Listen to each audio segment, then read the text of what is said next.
여러분 안녕하십니까? 포항 MBC 뉴스데스크입니다.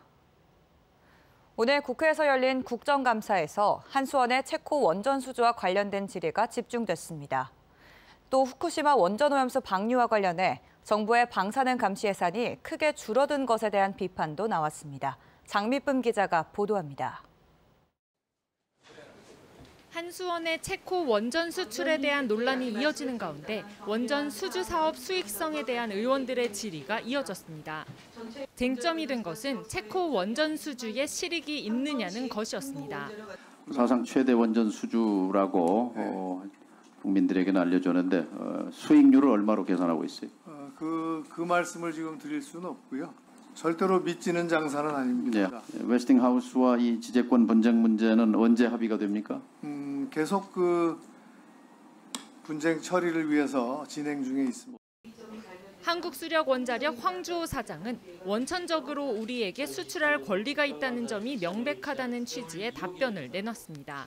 저희는 1997년에 맺은 그 라이센스 어그리먼트에 의해서 해외 수출할 권리를 가지고 있습니다. 그리고 그 어그리먼트는 살아 있습니다. 지난해 큰 논란을 빚었던 후쿠시마 원전 오염수 방류에 대한 해수 감시에 대해서도 우려가 나왔습니다. 이게 모니터가 일본 사람들로 뭘 수치를 제공할 거 아니에요. 그 실시간으로 해줍니까 우리 한국에 대해서? 우리가 받아야 되는 정보에 대해서 합의를 한 상태로 저희들이 실시간으로 받고 있고요. 네. 이상 상황이 발생했을 때도 통보를 하도록 저희들이 조치를 해놓고 있습니다.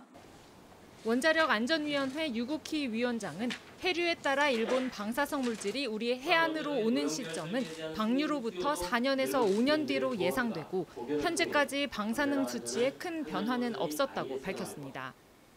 하지만 관련 예산이 절반 이상 크게 줄어서 앞으로 제대로 된 감시가 어려워질 것이라는 지적도 나왔습니다.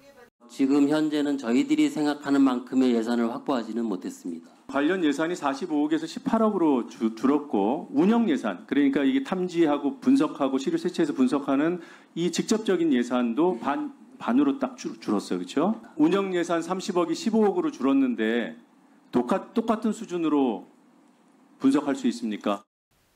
국회 과방위는 다음 날인 11일에는 경주 월성원전과 사용핵연료를 보관하고 있는 맥스터, 경주 방패장 현장을 시찰할 계획입니다. MBC 뉴스 장미쁨입니다.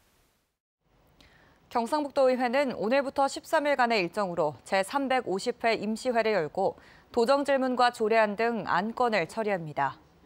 오늘 도정질문에서는 경주 선거구의 최덕규 의원이 소나무 재선충 방제 대책과 중저둔위 방사성 폐기물 처분시설 유치지역 지원 사업에 대해 울진의 김재원 의원은 백암온천과 후포 마리나항 활성화 대책 등에 대해 질의했습니다.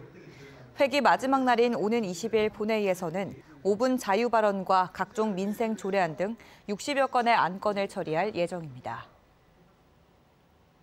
정부가 침체된 준공후 미분양 주택에 대한 세제 혜택 강화를 포함한 지역 건설 경기 활성화 대책을 발표했습니다.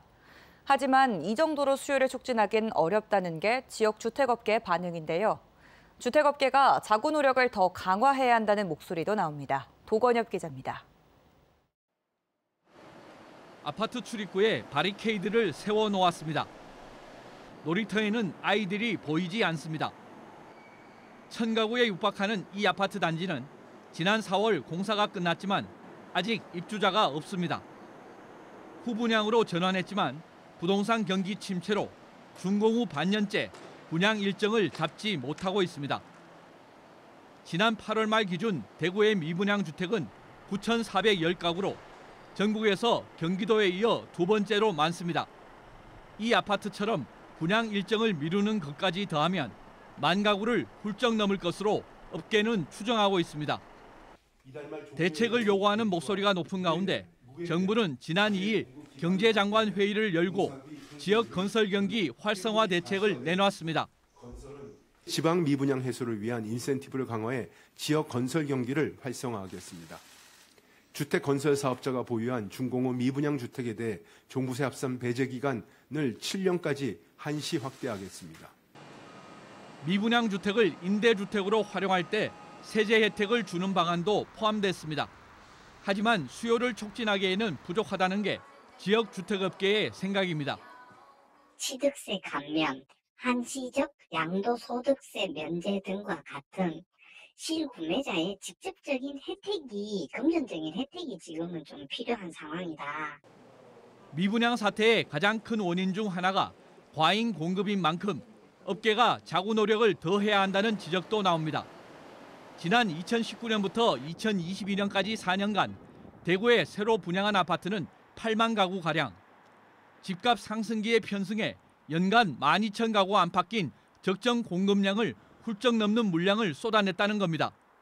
할인 분양 및 기존 분양자 할인 적용, 페이백 확대, 원금 보장이나 프리미엄 보장 제도, 전세 방식으로 일정 기간 거주했다가 매수 여부를 결정하는 스마트 리빙 등 다양한 방식의 자구 노력을 지금보다 더 확대해야 할 것으로 생각됩니다.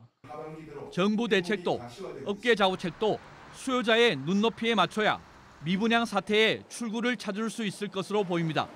MBC 뉴스 도건협입니다. 제51회 신라문화제가 내일 화평서재를 시작으로 사흘간의 축제를 시작합니다. 이번 신라문화제는 대릉원에서 개최되는 패션쇼와 드론쇼 등 화려한 개막식을 시작으로 봉황대 광장에서 열리는 야시장과 푸드트럭존, 실크로드 페스타 공연 등이 다채롭게 열립니다. 또 친환경 공간이 마련돼 폐플라스틱 업사이클링 체험과 에코백 제작 등 다양한 체험 활동도 가능합니다. 일본이 우리나라의 독도 주변 해양 과학 조사를 지속적으로 방해하고 있는 것으로 나타났습니다. 국회 국방위원회 황희 의원이 해경으로부터 받은 자료에 따르면 일본은 2019년부터 지난해까지 독도 주변에서 이루어진 해양 과학 조사 131회 가운데 절반이 넘는 75차례나 조사를 방해했습니다. 일본은 우리나라 선박을 순시선으로 따라다니면서 방송하는 등의 방식으로 조사를 방해했는데 이에 대한 단호한 대응이 필요하다는 지적입니다.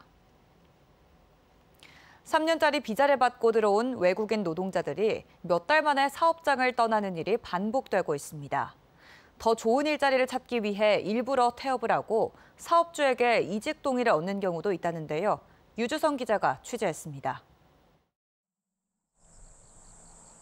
횡성의 한 비닐하우스. 인부들이 모여 방울토마토를 수확하고 있습니다. 모두 외국인 노동자들인데 3달 전만 해도 5명이 더 있었습니다. 5명은 비전문 취업 비자, 일명 E9 비자를 통해 한국에 들어왔는데 기본 체류 기간 3년에 10분의 1도 채우지 않고 사업장을 떠났습니다. 돈을 더 많이 주거나 근로 조건이 더 좋은 사업장을 찾겠다는 이유였습니다. E9 비자를 통해 들어온 외국인 노동자는 사업주 동의를 받으면 3년 동안 사업장을 최대 3번 옮길 수 있는데 대부분 일부러 태업을 해 동의를 받아갑니다. 자기가 나태해진 거를 고용주 눈에 보이게끔 행동을 합니다. 그런 친구들 때문에 한두 사람 때문에 다른 친구들까지 똑같이 그래버리니까 결국에는 참다 안 되니까 사인을 해주는 거예요. 이렇게 사업장 변경 허가를 받은 외국인 노동자들에겐 법적으로 90일이라는 구직 기간이 주어지는데 이 기간 동안 구직은 미뤄두고 돈을 더 많이 주는 용역업체를 찾는 경우도 있습니다. 용역업체를 통해서 일당을 받고 일을 다니는 겁니다. 그러면 최저임금을 놓고 따졌을 때는 이 친구들이 하루에 2, 3만 원가량 더 벌어요.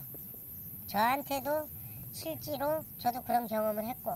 인력이 부족해진 농가에선 용역업체를 통해 다시 인력을 충당해야 하는 악순환이 반복되고 있습니다. 취업활동 기간 동안 비자 발급 목적에 맞지 않는 용역업체에서 일하는 건 엄연한 불법이지만 당국은 정확한 실태조차 파악하지 못하고 있습니다. 뭐 이렇게 몰래 일을 한다거나 이런 경우는 없나요? 그거는 저도 정확히 모르겠어요. 저희가 불법적으로 취업하는 외국인도 있을 수도 있겠죠. 저도 그거는 정확하게 답변이 될 것 같아요. 통계청에 따르면 지난해 E9 비자로 들어온 외국인 노동자 10명 중 3명은 첫 직장 근속 기간이 1년도 되지 않았습니다. 그렇다 보니 사업주들은 E9 비자를 가진 외국인 노동자보다 불법 체류자를 더 선호하거나 인력을 아예 구하지 못하는 등 만성적인 인력난을 겪고 있습니다. MBC 뉴스 유주성입니다. 더불어민주당과 경주시는 오늘 시청 대회의실에서 당정협의회를 열고 지역 현안 사업에 대해 논의했습니다. 더불어민주당은 안강 폐기물 처리장과 월성원전 관리 등 지역 현안에 대한 경주시의 입장을 요구했고 당정협의회를 정례화할 것을 주문했습니다. 경주시는 내년도 에이펙 성공 개최에 최선을 다하고 있다며 다양한 분야에서 민주당의 협조를 요청했습니다. 경상북도는 최근 급증하는 소나무 재선충병 방제를 위해 방제 실행 계획을 수립하고 총력 대응에 나섰습니다. 경상북도는 각 시군 관계자가 참여하는 소나무 재선충병 방제 지역협의회를 개최해 정보를 공유하고 공동 대응 방안을 논의하기로 했습니다.